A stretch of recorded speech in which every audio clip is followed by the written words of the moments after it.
Hey quilters, this is Sarah from Snugglebug Stitching, and today we're going to talk about your walking foot. So, I've got some here.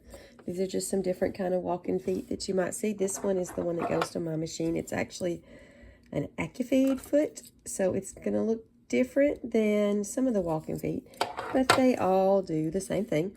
Most walking feet are going to have like a little bar right here, and this bar goes above the screw in your needle bar and will move up and down as you're sewing. And then some of them will have a little claw like this. So before we talk too much more about the walking feet, let me go over a little bit about why they work. So when you're sewing, if you have your feed dogs engaged, the feed dogs are going to have little teeth on them that pull and help your fabric feed through.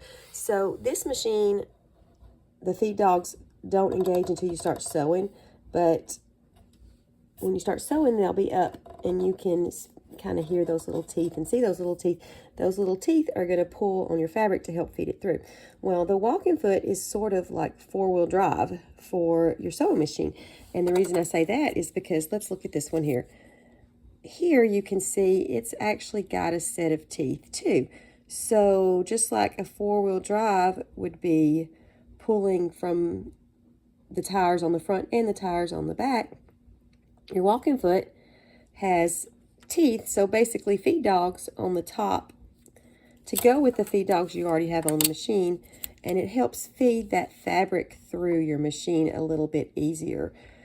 So this is great for quilting. It's great for when you're working with fabrics that are not as cooperative. Like if you're sewing with flannel, that more even feed is going to help you out.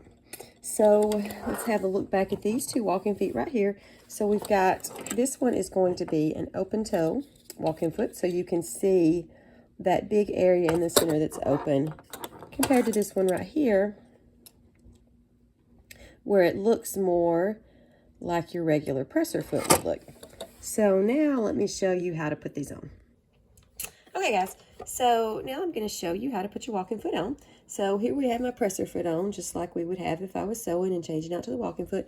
So I actually like to take that snap-on presser foot off first. You don't have to, you can take the whole thing off, but I like to take it off first. So let's snap that and get it out of the way. And I've got my little screwdriver that comes with my sewing machine. And so the walking foot is not a snap-on foot, so you have to take this little attachment for the snap-on foot off. So we're going to unscrew that bolt, and I don't like to take it out all the way because then you have to put it back in. So just want to take it out far enough that you can get your walking foot on. First, I'm going to show you how my AccuFeed foot that goes with my sewing machine goes on, in case your sewing machine has an AccuFeed foot too. And then I'll show you how to put the ones that are more like probably what you would see on your sewing machine. So with this bolt loosened, we're going to loosen that enough that this will go on. And then you want to feel that kind of go into place. And I like to tighten it up a little bit with my hand first before I get the screwdriver out. All right, so now that we've got this walking foot on and we are tighten it up, you'll look right here and you can see my feed dogs are not really in the right position. So before we get that completely tightened up, you're going to want to snap this little piece right there into place. So you feel that go into place and you see that moved my feed dogs in the right position. So you want to make sure that that is in the right position before you tighten this up. So now that that's correct, I'm going to go ahead and tighten this up. And that's how you put the AccuFeed foot on. And this is a Janome M7, so this is how that's going to go on the Janome AccuFeed. Okay guys, so I mentioned how those two walking feet would not go on my machine, so I've gotten out my little machine so that I can show you how these go on. And so the difference is going to be that the AccuFeed foot is actually designed for a high shank machine like my M7 and my 8200, and the other 2 feet were designed for a low shank machine. So if you get a foot that's not compatible with your machine, then it's not going to go on right. So I drug out my 4120, and I'm going to show you how to install the walking foot for that. So I'm going to snap this little presser foot off. Just get that out of the way. Now this adapter for the snap-on feet, you actually do have to take the screw all the way out for this one, just because of the way that adapter is designed. So I'm going to do that. Get that out of the way. And then I do like to go ahead and put it back in a little bit, just kind of loose so that it'll fit when we go to put the walking foot on. And so let's start with this walking foot here that has the bar on it. So we're going to take that little spot right there, this little clamp right there, and it's going to go around the screw that we have on the walking foot. So you will have this little bar here, needs to go above the needle bar. That goes around there. Pull that flush with this bar right here and start to tighten that screw. And use your screw. I just use the screwdriver that comes with my sewing machine to tighten that all the way up.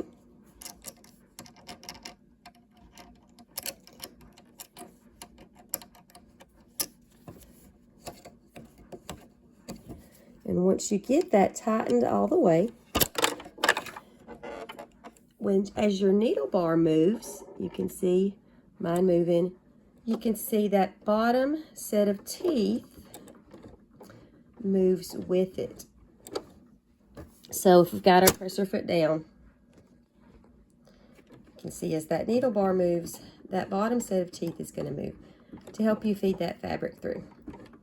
So I'll go ahead and show you how to put on the walking foot that has the claw. All right, so for the walking foot that has the claw, it's going to be the same thing. You're going to take this little part right here, and that's going to go around where this bolt goes in. And then your claw, you can see the claw right there, is actually going to fit around the needle holder screw.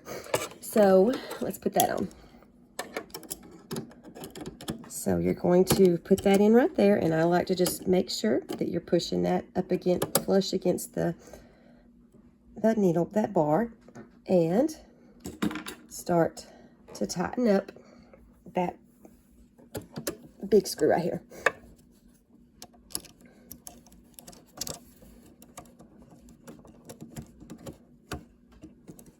Now before you tighten that up too much, I forgot to do this, but before you put that on, it's easier if you put the claw on first. And it's been a while since I've used this walking foot. So you can see here, I'm putting the claw around the needle holder screw.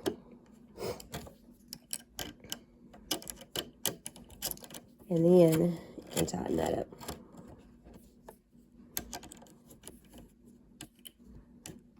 So once it's on, it's going to work the same way as the other one did. Let's put this presser foot down so you can see that move better. So I'm just moving my needle up and down here. And you can see those teeth right here. You can see those move as the needle moves. And that's going to give a little bit of pull, just like your feed dogs, from the top. So you've got teeth on the top and the bottom with the walking feet to help feed your fabric through more evenly. And so we have a couple different types of walking feet that I showed you today. And just to recap a little bit about how it's important to get one that is compatible with your machine, and not all walking feet are compatible with all machines. So this one was designed for a high shank machine, and it also has AccuFeed, so it looks a little bit different than the others. It goes to 2 of my machines, but does not work for the other 2. These were designed for low shank machines. This one has the claw. The claw has to go around the needle holder screw. And this one, also low shank. If it's got the bar goes above the needle holder screw.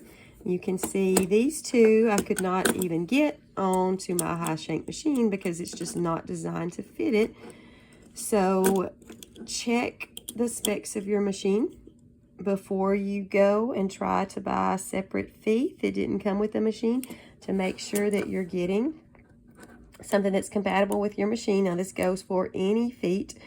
So if you have a high shank machine, you need feet that are designed for a high shank machine. If you have a low shank machine, you need feet that are designed for that low shank machine.